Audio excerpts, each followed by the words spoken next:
Ito na po ay isa sa mga binuro kong prutas para gagawing suka. Pipigain ko na siya kasi more than 1 month na siya, pero gusto kong ipakita kung ano yung mother vinegar na tinatawag sa inyo. Ayan. Ayan siya, oh. Namumuo yan sa ibabaw ng mga binuro nating prutas para sang gelatin or yung malambot na buko. Ayan.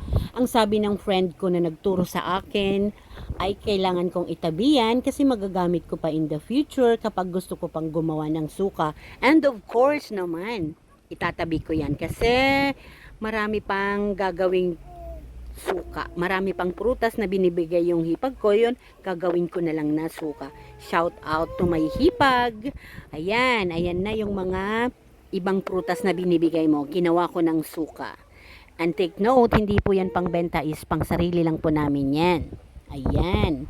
Marami pang iba't ibang klase ng prutas, pero ito lang muna ang ipapakita ko kasi nagrereklamo ang aking baby Sela. Ayan.